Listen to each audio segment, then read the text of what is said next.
And I can't see the beauty of it. I can't see the beauty of life. I can't see the beauty of everything there is already around me. Mm-hmm. And I was getting sucked down to all the things that are around me but aren't me. So that's, I got it. Thank you, dear. My honor and pleasure. Yeah, thank you. Yeah. Yeah, Yeah. I love you so yeah, much. You've got this. I'm not worried about you. You just keep going.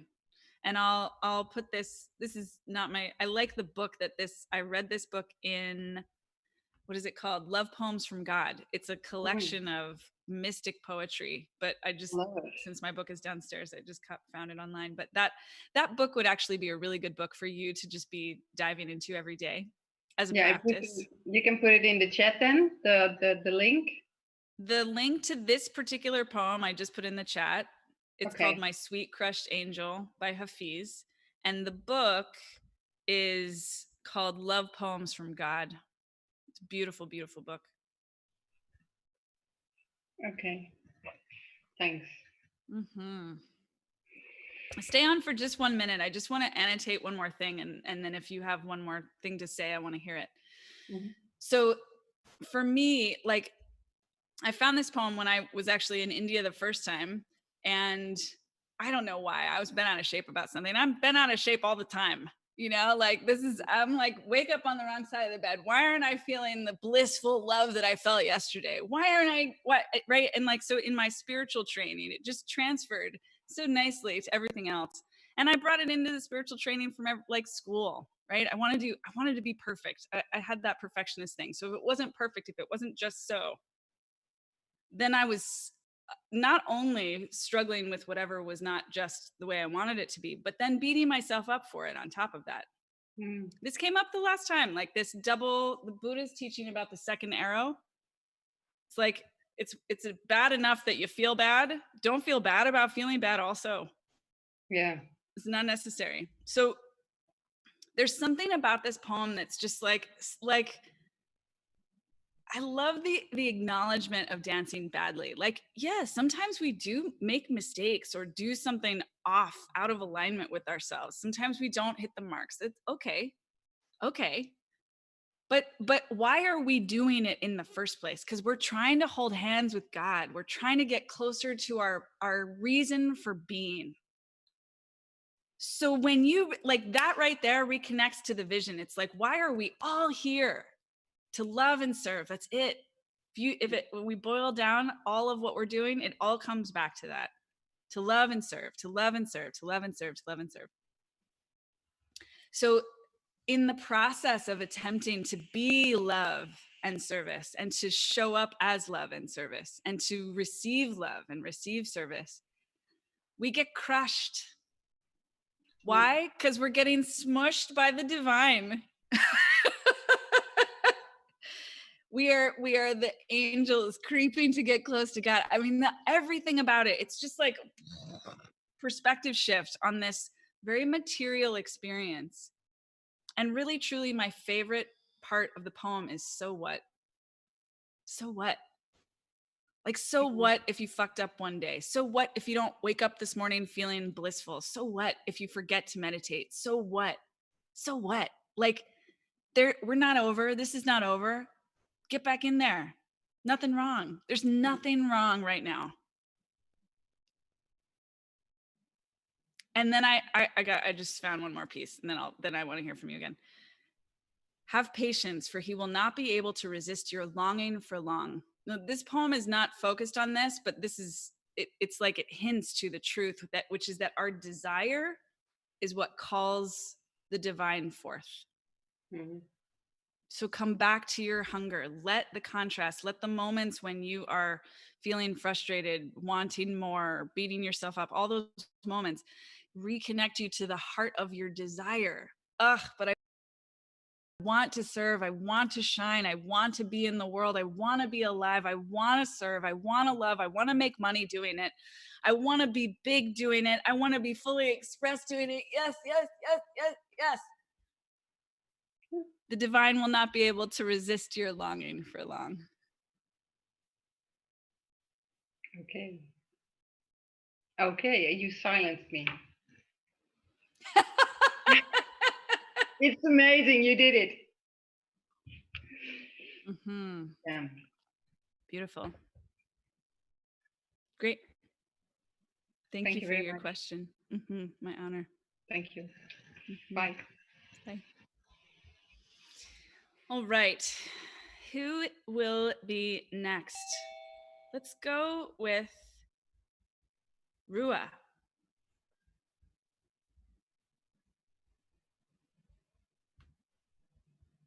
Rua, let me see if I can. Oh, there you go. Okay, great. Yeah, I got it. Can you hear me okay? I can. I knew you were gonna call on me. Yeah. I'm over here laughing at what you just said. What makes you laugh? Because I'm aware that the divine masculine is here to hold space for anything that we want to create as divine consciousness. And so when you said he can't resist, or I'm giving it a masculine energy because that's how I see it, but he can't resist your desire. And I'm like, of course, I'm just sending out the desires that I don't want. You know what comes up for me as I hear you say that, like you're kind of bringing it into this very, like I just felt it in my body, like me as a woman in my lifetime of reaching for love. And how, because there I basically, like, it was like a little skeptic in my own brain that was like, well, I've longed plenty and not gotten what I longed for. And so I just felt that part like surface, and it was like, oh yeah, but that part was always longing and expecting not to get it. Always.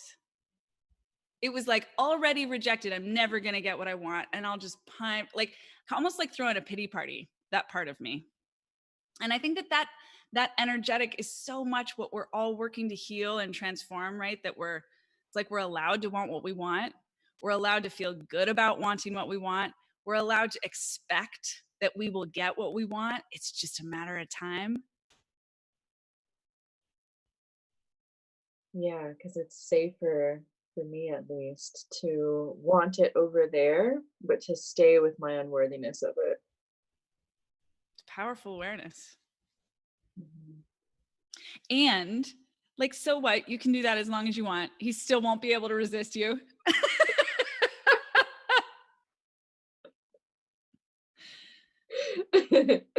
Yeah. My first like true spiritual teacher, who I just had the pleasure of interviewing on my YouTube channel, Harshita Wagner. He's brilliant, brilliant man. And my favorite moment, like if I had to choose just one moment with him, was this moment when I had gotten this whole group of people that I was on retreat with, like somehow conspiring to problem solve with me something. I have no idea. Maybe the fact that I wanted love and I couldn't find it. I don't know. Like 10 people, like all like, oh, how can we help Jessie? I was thinking like, yeah, we're making progress. Who I just had the pleasure of interviewing on my YouTube channel. Harshita comes up and he's like, what the fuck is going on right here? There is no problem. Stop problem solving. There's no solution to a problem that doesn't exist. Y'all go do your thing. Leave Jessie alone. Don't believe her when she says there's a problem. There's no problem. And then he got in my face and he was like, Jessie, so you're 20% fucked up. Who cares? Like, it's no big deal. I remember just being like, you can do that? You don't have to focus on the what? Oh my God. It was like the first time anyone had ever called me on my shit in that way. It was so good. So I'm just running with the theme. It's like, yeah, so what? So what? So you're a little unworthy. What? So what? What's next? What do you want, Rua?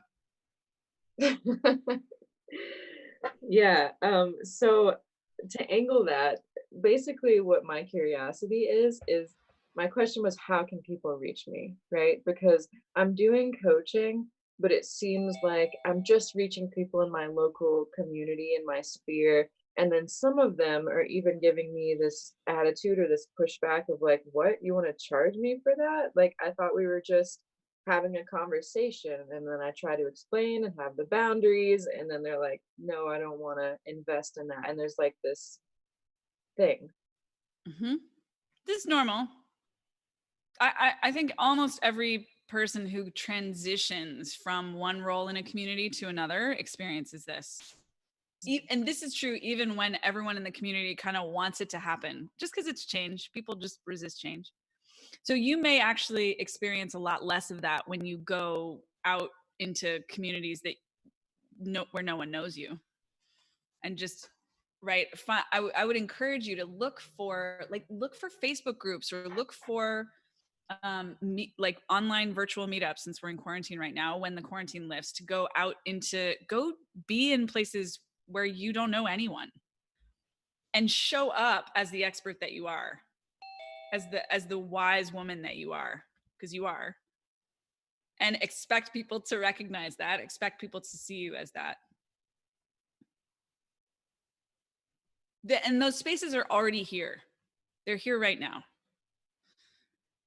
You're probably resisting going into them because of some other story that you have, some other resistance that you have, but that's actually where you're going to have more fun. Yeah, I hear that, and it's like I love traveling and I love meeting new people, and I do live on an island in the middle of the Pacific, and so I'm pretty isolated, and I keep my circle small, and not a lot of people know me, and even if I try to pitch something online, it doesn't reach anyone, and so I'm like, okay, how do I bridge that, you know? Who are you interested in knowing? Who are you interested in serving? Like, who gets you excited to wake up and do this work? That's a good question. I feel excited to work with women that are not yet claiming their power fully. And there's some shadow in that. And I feel really capable of guiding them through that shadow to reclaim that power. Mm-hmm. So, I mean, this keeps coming up in multiple spaces. So this, you may have even heard this before, but this, like what you just described, is every human, really. So in other words, even really fully expressed women who are like CEOs and empowered and whatever, making billions of dollars, still have that unworthiness. We all have that. So there's a growth edge for everyone. So your next set of questions, and I'll let you chew on this, because I know that we'll have more conversation about this. Really let yourself take the next couple days, maybe through the weekend, to do some research, use social media as a research tool, and see who you're drawn to. You have enough sort of psychic power, intuitive power, to tune in to the shadow that's showing up for anyone that you see on social media. Social media actually makes the shadow very clear, I think. You can see where people's shadow is just by scanning their Instagram. So use your superpower, scan social media, and see who you're like, ooh, that I would love to work with that woman. I don't know why she would work with me, maybe, or I know exactly why she would work with me. Like, feel whatever feelings or thoughts come up about it, but pay most attention to who excites you, who sparks your curiosity, who sparks your enthusiasm. And I would encourage you, Rua, to do that as research first, without taking any action. Just kind of collect and gather data and look for trends. So once you've gotten, let's say, 40 names, then you kind of look at, like, what are the themes here?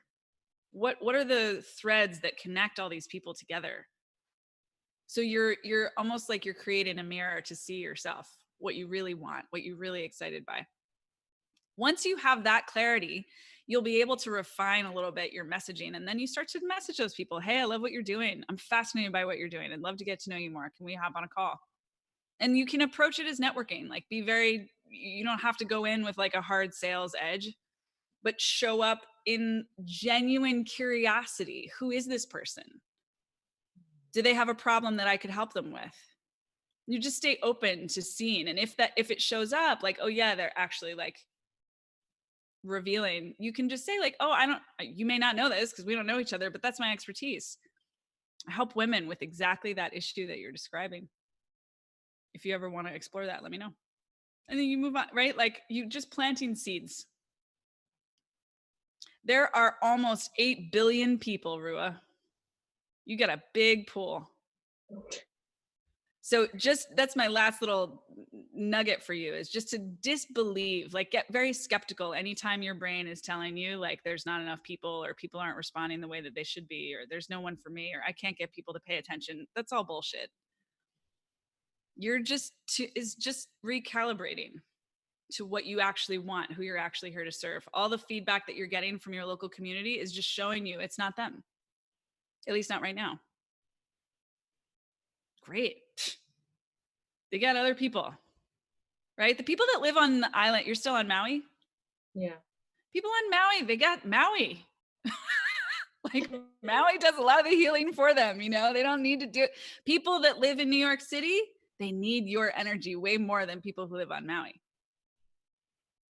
That's just my personal hit. And my guess is that you're gonna get more fulfillment in more diverse communities.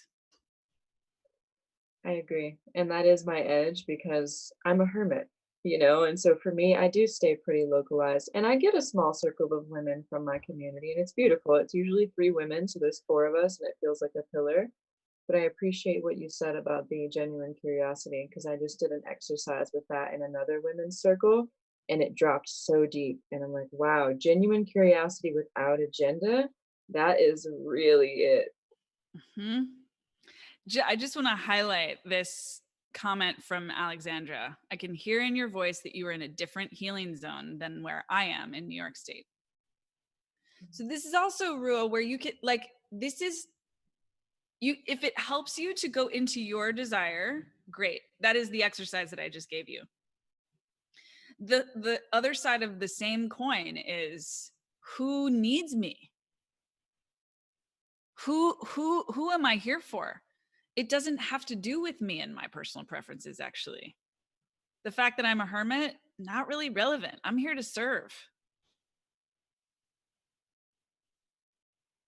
I'm an advocate for both, okay? So I'm not suggesting that you self-sacrifice, but like it may actually catalyze new energy for you when you think more about this other person or this other group of women. So just, that's your job, is to just get to know them, get to know who are the women that you are excited about, who need you, who need your mastery, who need your wisdom. Yeah, thank you. It's like a cross-pollination, because of course, if someone's living in a city, which is something I've never done in my entire life, I've got an entirely different set of tools and magic powers, you know, that I can bring to people that don't even know what it's like to live my lifestyle. Hmm. Good. Enjoy your study. Thank you. Yeah, absolutely. Thanks so much for being here. Mhm. Alexandra, let's go to you. Okay. Start video. Yeah. Hello. You're in New York? Upstate New York. Amazing. So you asked about creating a thriving business that is artistic and vibrant, right? Yeah, I sent another question because then I wrote, I wasn't sure if I had registered. Well, so ask me now. What's the question that you would like to focus on? I realize that what my true desire is, that I often am stopping it. Like I wake up in the morning and sometimes I'm not thinking about career stuff right away, but then as the day like starts and I start eating breakfast and like I go back to the desires other people have for me than what I want. And it's not until I do my own dance practice that I get back to realignment. It's kind of almost subconscious. Like I constantly feel like I have to realign myself. Yeah. And that realignment is like, I'm trying to be more efficient with it. Yes. Yes. And it's like where I feel like I found the efficiency, and right now I'm trying to find the efficiency. And if you have any thoughts on that, apart from, I mean, I do meditation and yoga, but if, you know, I don't know. I mean, I love that this is coming up, partly because there's a couple of reasons. I'm just going to share why I love that this is coming up. One is that I think this is a perfect follow-up to Yvonne's question. So it's just satisfying to bring in the theme. And when themes emerge, I just think that's really fun. The second is that I'm in a deep practice right now of honoring one of my most important teachers, Nancy Stark Smith, who taught me what I'm about to mention to you. So this is part of, like, I think of this as Nancy's mastery. And those of you who are here who don't know Nancy Stark Smith, passed away on Friday, very, to me, unexpectedly. And she was one of the most vital, alive, joyful, thriving, focused, impactful, legacy building, movement making humans the world has ever known. Like, it leaves a big hole to have her life force change. So it's a like pleasure to honor her and remember her. So one of the things that she taught me over and over and over again was that the goal in contact improvisation, but I think contact improvisation is life practice. The goal in life is not that we remember all the time. It's not that we're present all the time. It's not that we are aligned all the time. It's not that we're perfectly healed all the time. It's not that we're enlightened all the time. That's not the goal. The goal is that we are minimizing the time that we spend not realizing that we're disconnected, that we speed up the time it takes us to reconnect, that we, as I use the language with Yvonne, like fall in love with the realignment process. So it's like, in other words, that to shift your mindset around this, I think is really important. That it's, for me anyway, it's like, if I'm aiming for perfection, I'm going to fail all the time. Yeah, of course. It's not real. Right? Exactly. It's a fantasy. Like, why am I even aiming for that? It doesn't actually even make sense.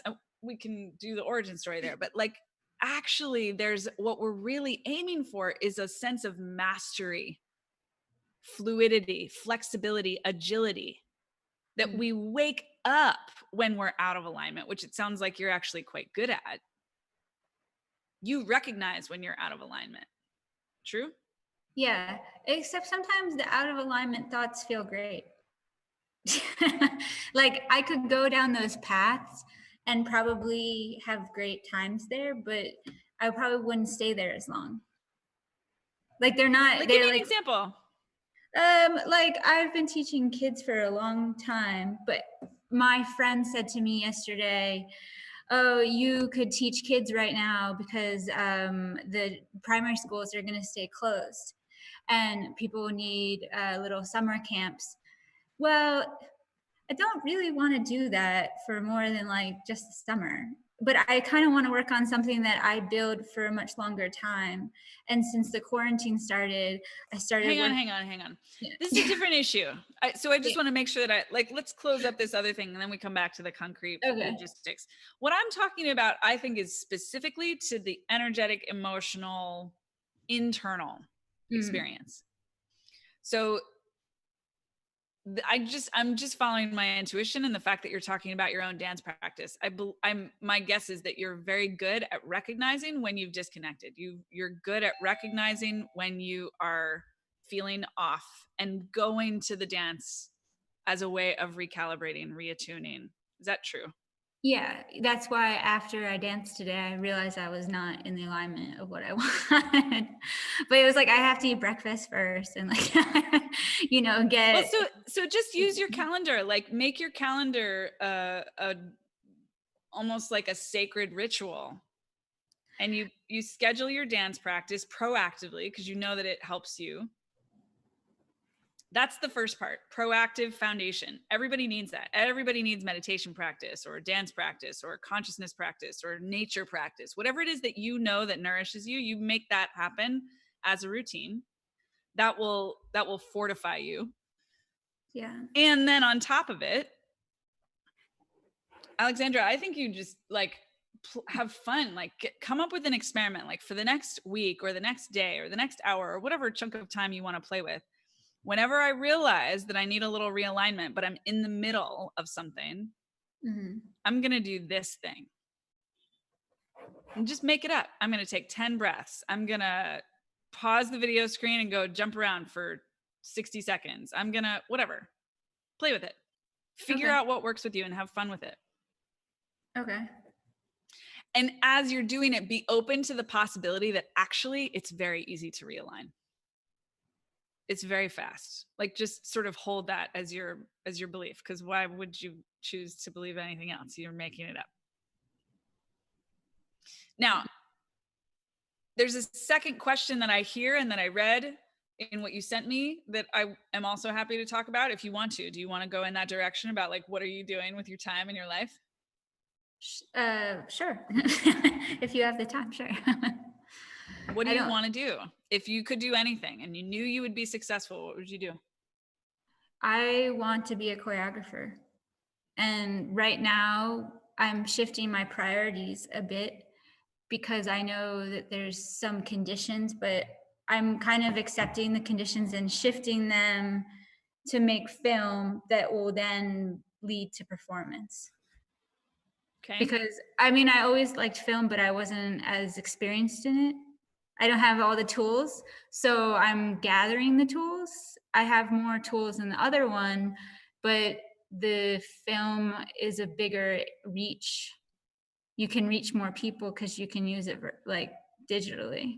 Yeah. So, I mean, I would, again, also because of quarantine, I would encourage you to make a practice. I have, with film. Well, it's my phone, so I guess, what do you call the difference between film and video? It's film. Yeah. Your phone is what I'm talking. That's fine. Yeah. Are you on social media?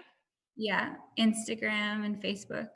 So what if you posted a minute of choreography or 5 minutes of choreography or something every day for the next month? Yeah, I haven't been consistently posting every day like that, but every week I post at least a minute. But sometimes I post photos, but I mean, maybe it should be. What's going to challenge you and excite you at the same time? I think I have to find that. Right now, what's challenging me is to start my Patreon. Because I did my pitch video yesterday and I sent myself the video link and then it erased. Yeah, a little subconscious sabotage there. It's normal. Yeah. So again, use your calendar, schedule, like, make the deadline. Yeah.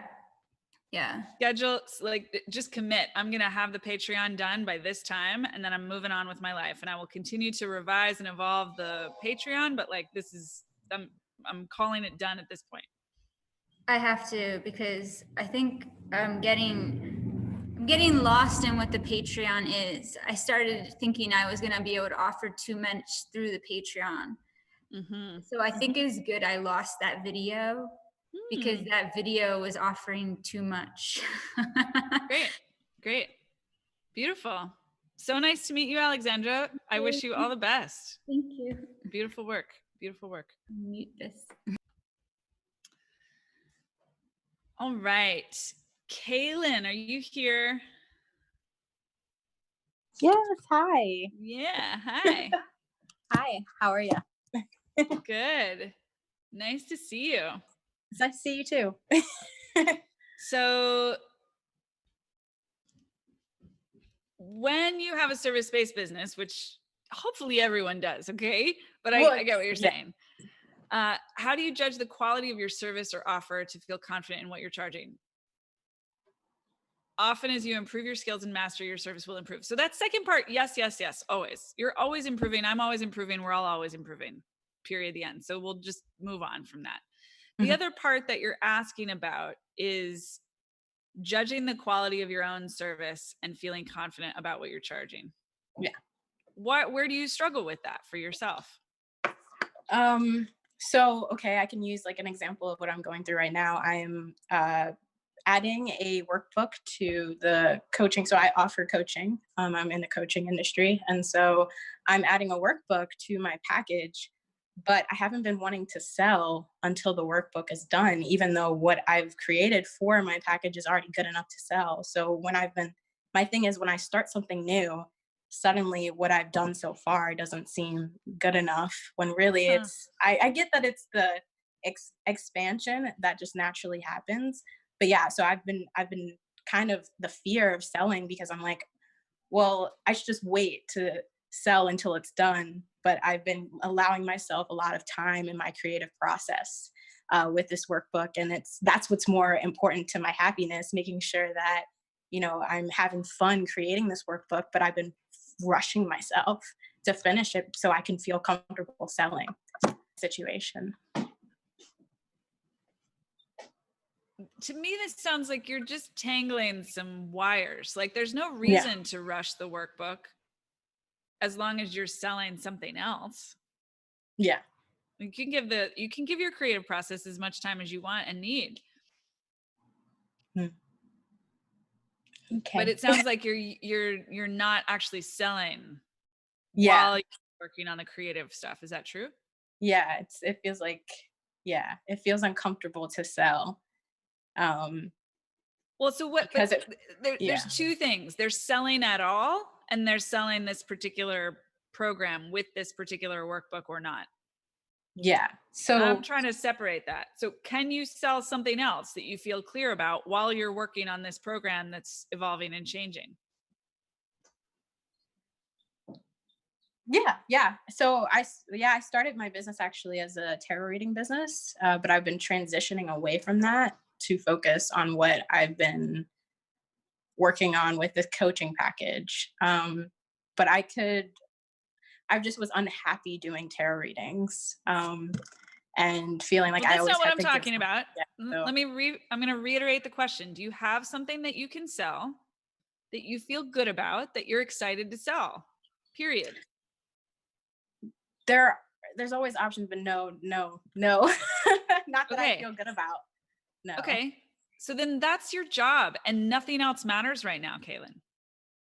Your job right now is to today, like in the next 20 minutes is fine.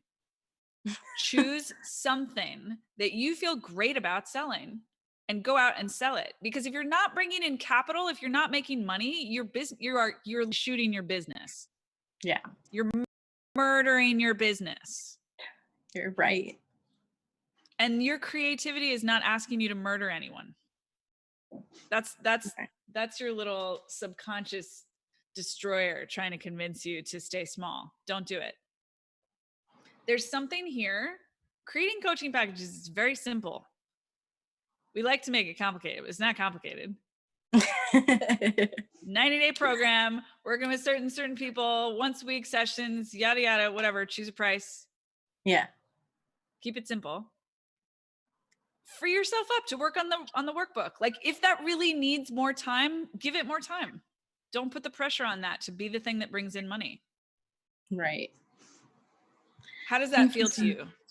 That it feels good because I can just allow myself to be where I'm at, you know, and but also realize that there's still something there that I can do with here, because I've been feeling like I have to run to the future, right?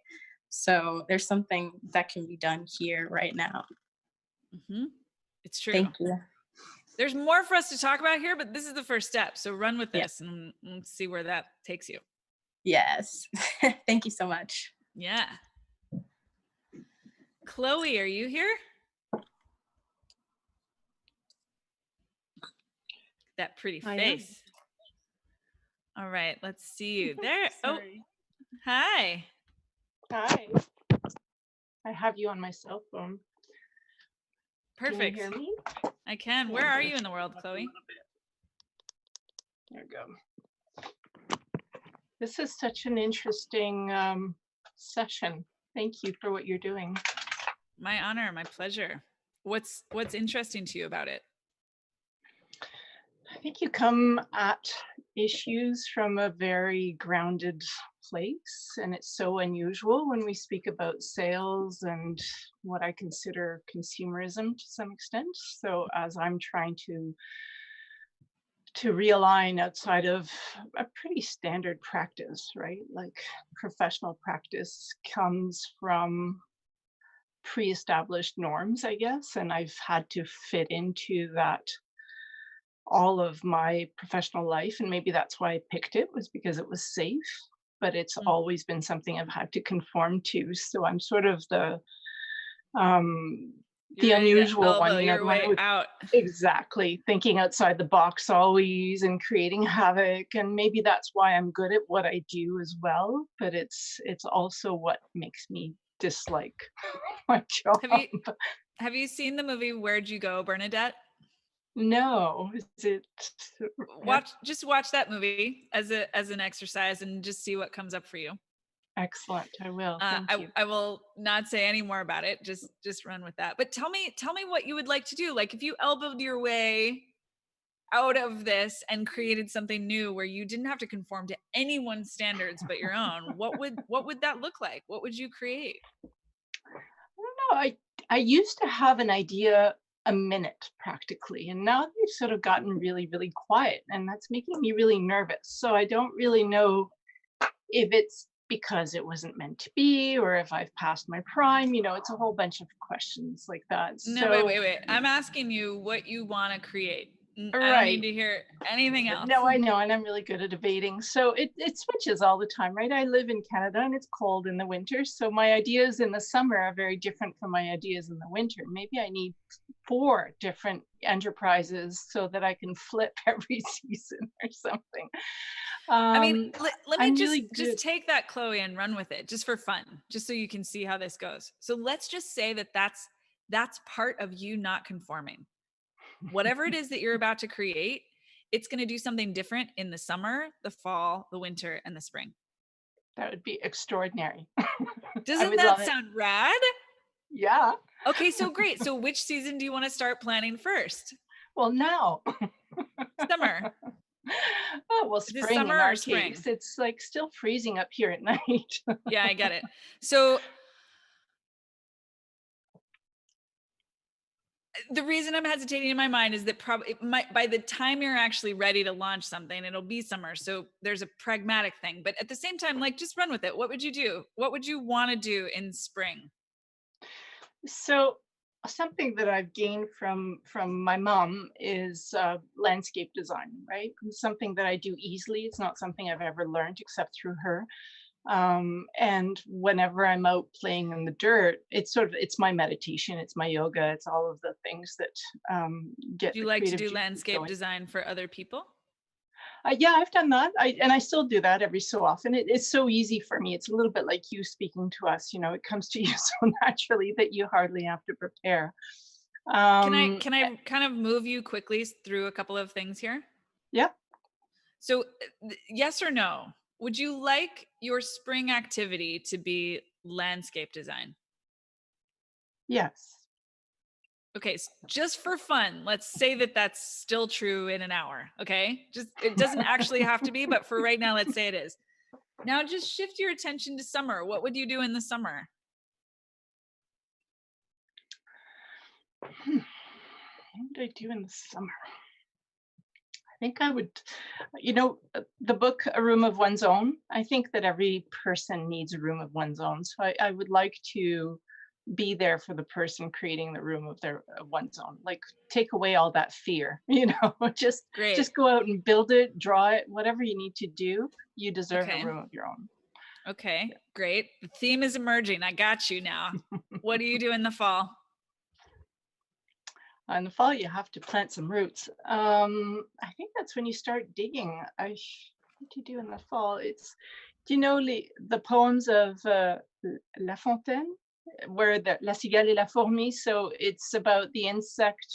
It's 2 insects, basically. There's the one that's piling up everything, getting ready for winter, and the other one that's still playing music and partying all the time and not preparing for winter at all. So I think that that's when I start to sort of turn into more introspective work, right? So that would be writing. I would probably go into writing in the fall. I withdraw writing for yourself from the public. Or support? Okay. So the fall is your kind of hibernation time, actually. Preparing for the hibernation, and for me that's the writing, and then the winter is the planning. So that would be the architecture. I could do architecture in the winter. Okay. So we would have to talk much more about this to actually create a business plan around this. But based on what you just shared with me, you are in the business of helping people design their spaces and their lives. Mm-hmm. And there's a spiritual or transformational or like personal empowerment lens that is, in general, I would say absent in architecture.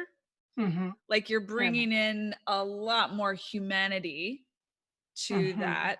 Mm-hmm. And you like to do it outside. So you schedule projects where you do it outside, you consult, you guide, you plant, you do all those things in the spring. Yeah. In the summer, you're helping people create their home spaces. Maybe you bring in a bunch of feng shui experts to collaborate with it, Exactly. whatever, Yeah. have fun. Then in the fall, you go into writing. Maybe you write your entire year's marketing, social media, blogs, books, Right. whatever it is. Right. And winter, you go into sales. Yes. Yeah, I could do that. You're That planning your. works. There you That's go. amazing. How did you do that? You did that. Oh, I didn't do it by myself. No, I like No, that's so what the did I first do? time. I helped you claim the first thing that you said to me about what you wanted, which is that you want your seasons to feel different. Mm-hmm. And then I just asked you what you wanted them to look like. And the theme underneath was very clear. While you were talking, I was like, is everybody else seeing this? Because I feel like it's really obvious what this is. So you know what you want to do. You just got to let yourself do it.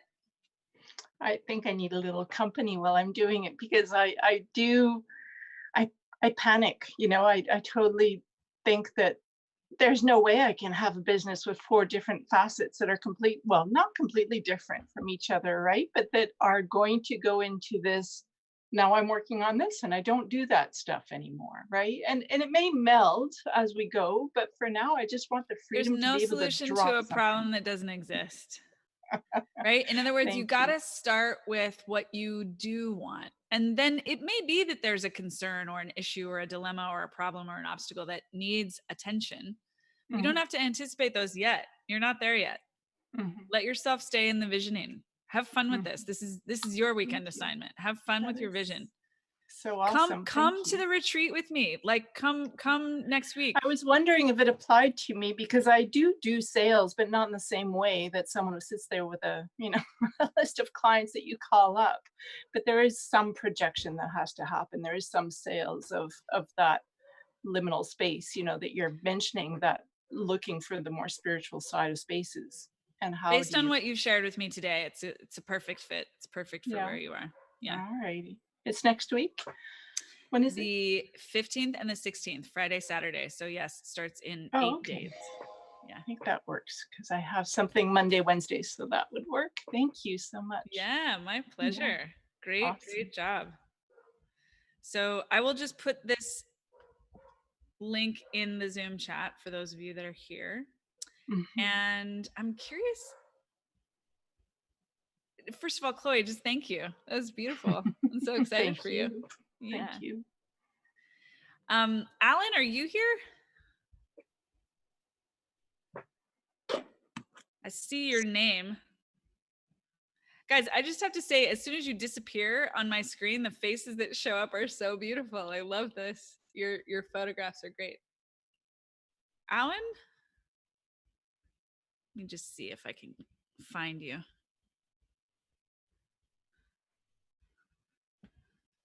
All right.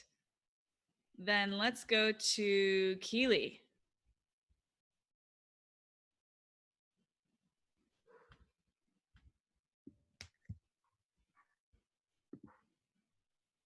Yeah. Hey, girl. Hi. Is my video working? It is. I can see you. Okay. It's not showing on my end, but loud that's and totally clear. fine. So, is your question about LinkedIn? Yeah. Can you just give us the fresh version of your question? I guess the fresh version is people keep telling me to use it for marketing, but not really marketing, I guess sales. But for me, it just doesn't feel like genuine and authentic. Sorry? What's your business? I own a psychotherapy practice in New York City. We have about 30 staff, give or take. Oh yeah. It all just like dropped back in. I'm like, oh yeah, I know why we know each other. Okay, I'm back in the office. So I see. So you're trying to find clients on LinkedIn. So here's the thing. So I have plenty of psychotherapy clients. There's no shortage of that.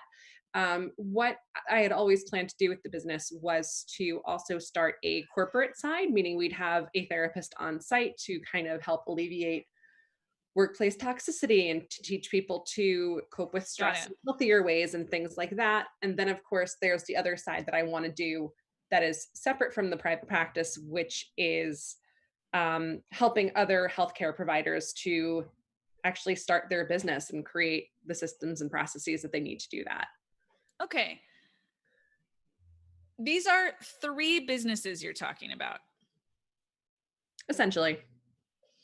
That's a useful thing to understand because they're going to benefit from unique strategies. They each have different goals. They're each targeting different audiences. Those audiences show up in different places. What you just said is that the psychotherapy piece is kind of running, doesn't need support. So you can just take that off the list of what you're thinking about right now. Essentially, yeah. Between the other 2, choose one to work on first. Again, once that one's kind of up and running, then you can tackle the 3rd. Okay. Which one do you want to focus on first? Let's look at the corporate accounts. So you want to find companies. What size companies? I'm thinking more of a mid-sized company. What does that mean to you? I'm sorry? What does that mean to you? Like how many people? Not a small business, but not a giant corporation either.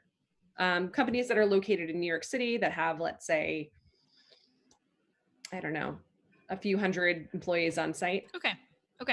So I in your written question, you talked about how LinkedIn is difficult because people don't always respond. It's like, it's not, I mean, I have a LinkedIn profile, but I don't go there. It's not where I live. So I don't, as a result of that, I don't put a lot of energy into that as a strategy.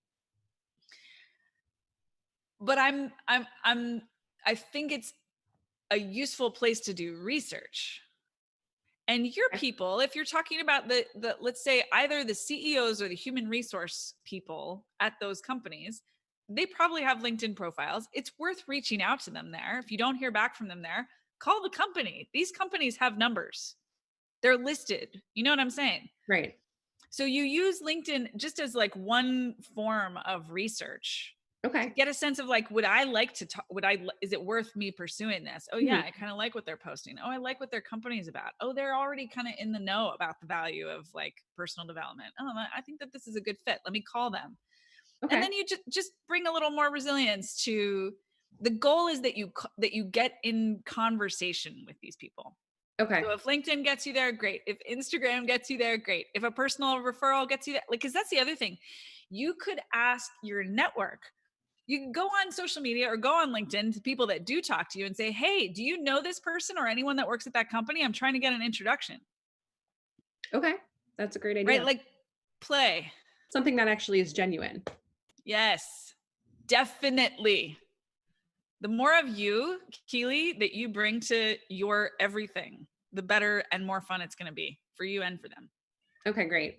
That's a good rule of thumb. Yeah. Thank you so much, Jessie. Yeah, my pleasure. So that was easy. Yeah. Great job. All right. Let's do one more. We've got 3 more minutes. Dorte, are you here still?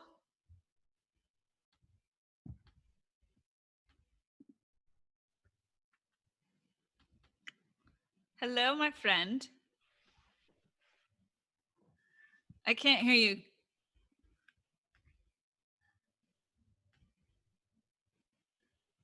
Now, can you hear me? Yes. Yes, super. So we just have a couple minutes, but let's just see what we can touch on. Sure. I mean, the question that you answered for Rua and just the one now is in that direction. That yes. So you were asking about filling your programs, filling your classes. Right. Yeah. So Where do I? in the interest of time, I'll just tell you, because I think I know a little bit of your homework is to decide who you want to be in those classes. Okay. Right? Like let yourself bring your own vision, your own desire to that. Just like at a jam, right? When you go to a contact jam, you're like, who do I want to dance with? Like, let yourself turn up the volume on that. It doesn't have to be everyone for this exercise. You can be like, I just want to dance with Jessie. Yeah. All these other people, I don't know, whatever, right? So let your personal preferences get louder. And just as Keely was talking about, right, build relationships. Let people know what you do. Let people know about the power of what you do. Talk about Nancy. Yeah. Like talk about, like, I'm part of this lineage. I'm on a mission right now to spread this teaching even bigger. Right. Nancy's not here to do it anymore. So it's calling on all of us to like, oh, right, wait, not going to be around forever. She's already gone. What the fuck? I did not expect that. Actually, it does give me a big push to just go out there and be there. That's so true. Yeah. The other piece for you is to just not tolerate less than what you want. So when you say, I want 5 people or 10 people or 25 people or however many people, you let yourself turn the fire up under your little booty and get them. Okay. And don't let yourself off the hook for getting less. Other people, I would say something different, but for you, this is very important. Okay. They're here. They're here. Let Yes. yourself lean into that and demand that you clear the kind of cobwebs away and see them. That's good. Good. Yeah. Okay, beautiful. I'll see you soon. Yes, I'm so happy to be there. Awesome. Thank you so much. Awesome. My honor, my pleasure. You guys are amazing. Thank you so much for your time, your energy, your questions, your generous sharing, your vulnerability. This is beautiful. I feel like we just like unlocked some miracles. So really, really good work. We will be back next Thursday. I can't wait to see you guys then.